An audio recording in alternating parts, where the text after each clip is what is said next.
খলগী মৌজাৰ আৰ্থিকভাৱে দৰিদ্ৰ শিক্ষাৰ্থীসকলক সহায়ৰ হাত আগবঢ়াই অহা মৌজাটোৰ একমাত্ৰ স্বেচ্ছাসেৱী অনুষ্ঠান বটবৃক্ষই এইবাৰ কৰোনা ভয়াৱহতাৰ বাবে স্তব্ধ হৈ পৰা শিক্ষানুষ্ঠানসমূহ পুনৰ খোলাৰ আগে আগে ছেনিটাইজেশ্যনৰ কাৰ্যসূচী হাতত লৈছে। ইতিমধ্যে খলগুৰি উচ্চতৰ মাধ্যমিক বিদ্যালয়কে আদি কৰি কেইবাখনো মৌজাটোৰ শিক্ষানুষ্ঠান ছেনিটাইজেশ্যন প্ৰক্ৰিয়া সমাপ্ত কৰিছে। আজি উক্ত অনুষ্ঠানৰ সদস্যসকলে কালুগাঁও উচ্চ মাধ্যমিক বিদ্যালয় আৰু বৰুৱাপুখুৰী উচ্চ বিদ্যালয়ত ছেনিটাইজেশ্যন কাৰ্যসূচী ৰূপায়ণ কৰে। আজি কালুগাঁও উচ্চ বিদ্যালয়ত বটবৃক্ষৰ সভাপতি দিলীপ আনন্দ, মুখপাত্ৰ বসন্ত দত্ত, সম্পাদক ৰাজকুমাৰ শ্ৰী কনচেং, নৰেন গগৈ, অমল বৰুৱা, হৰিচন্দ্ৰ দত্ত, জয়ন্ত বৰা, বিমল ভৰালীকে আদি কৰি ভালেকেইজন সদস্য উপস্থিত হৈ কাৰ্যসূচী ৰূপায়ণ কৰে।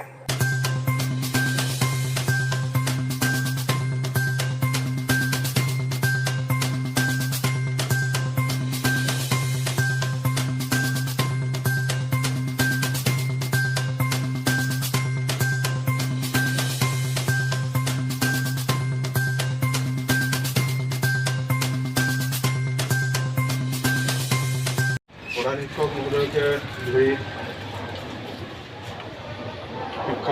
সন্মানীয় শিক্ষকসকল আৰু আমাৰ বটবৃক্ষৰ সভাপতি মহোদয়ৰ প্ৰমুখ্যে কৰি আমাৰ সদস্যসকল আৰু সাংবাদিক বন্ধু অচিন্ত বৰঠাকুৰ, আমি সুদীৰ্ঘ বিৰতিৰ পিছত এই যি কৰোনা মহামাৰীৰ কাৰণে স্কুলসমূহ বন্ধ হৈ আছিল, সেইটো কাৰণে আমি যি আমাৰ এই বটবৃক্ষ অনুষ্ঠান ছাত্ৰ ছাত্ৰীৰ লগত আমাৰ ওতঃপ্ৰোতভাৱে আমি জড়িত, সেই সংক্ৰান্তত যিয়ে এতিয়া স্কুলসমূহ পুনৰ চৰকাৰে খুলিবলৈ আৰম্ভ কৰাত আমি চৰকাৰৰ সিদ্ধান্তক আদৰণি জনাইছোঁ। আৰু আমি ছাত্ৰ ছাত্ৰীৰ শিক্ষাৰ লগতে তেখেতসকলৰ স্বাস্থ্যৰ প্ৰতিও আমি সজাগ হ'ব লাগিব। সেইটোকে আধাৰ কৰি আমি সিদ্ধান্ত লৈছিলোঁ যে যেতিয়া পৰ্যায়ক্ৰমে স্কুলসমূহত আমি স্কুল খোলাৰ আগে আগে ছেনিটাইজেশ্যন কৰিম বুলি আমি সিদ্ধান্ত লৈছিলোঁ। কনচেং ডাঙৰীয়া, অতি মোৰ শ্ৰদ্ধাৰ ককাইদেউ ডাঙৰ নৰেন্দা, আমাৰ শ্ৰদ্ধাৰ মোৰ ককাইদেউ বৰুৱা ডাঙৰীয়া, বসন্ত দত্ত, বিৰাজ হাজৰিকা প্ৰমুখ্যে বিৰত এটা প্ৰচেষ্টা লৈ আছে।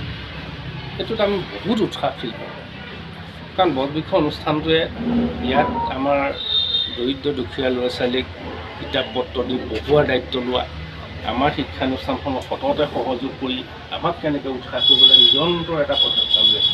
এইটোত আমি বটবৃক্ষ অনুষ্ঠানটোক বিশেষ শৈক্ষিক দিশত যিটো তেখেতসকলৰ ভূমিকা আমি অতি আদৰণীয়, অতি প্ৰশংসনীয়। আৰু আজি বিশেষকৈ আজি 2টা বছৰেই প্ৰায় আমাৰ শিক্ষানুষ্ঠান বন্ধ হৈ আছে, বিহাদ হৈছে। গোটেই সমগ্ৰ বিশ্বত যিটো কৰোনা মহামাৰী আতংকই আমাক শিক্ষা জীৱনৰ পৰা বহুতখিনি আমাক পিছুৱাই নিছে, কিন্তু এতিয়া আমাৰ শুভাৰম্ভ হৈছে। আমাৰ ছাত্ৰ ছাত্ৰী প্ৰথমে 10ত খুলি দিছে, এতিয়া 9তো 1 তাৰিখৰ পৰা আৰম্ভ হ'ব, লাহে লাহে হ'ব। আমি ভাবোঁ যে আমাৰ এই প্ৰতিকূল পৰিস্থিতিৰ মাজতো আমাৰ ছাত্ৰ ছাত্ৰীসকলৰ যিটো বৌদ্ধিক বিকাশৰ প্ৰক্ৰিয়াটো আমি আগুৱাই নিব লাগিব, আৰু সেইকাৰণে আমি প্ৰচেষ্টা গ্ৰহণ কৰিব লাগিব। আৰু অতি এটা আমাৰ শুভ খবৰ যে এই বছৰত আমাৰ বিদ্যালয়খন উচ্চতৰ মাধ্যমিক বিদ্যালয় উন্নীত হৈছে। সেইটো আপোনালোকৰ সকলোৰে ৰাইজৰ সহযোগ। চৰকাৰকো মই ধন্যবাদ জনাইছোঁ।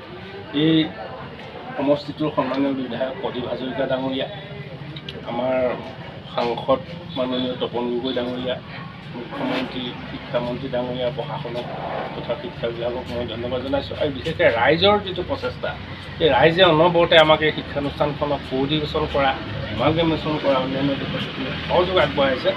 আজিৰ এই মুহূৰ্তটোত মই সেইখিনি ৰাইজৰ সহযোগিতাকো সেইবিলাক আমি উৎসাহ ফিল কৰিছোঁ। আপোনালোকৰ নিচিনা অনুষ্ঠানৰ পৰা মই কৃতজ্ঞতাৰে স্মৰণ কৰিছোঁ।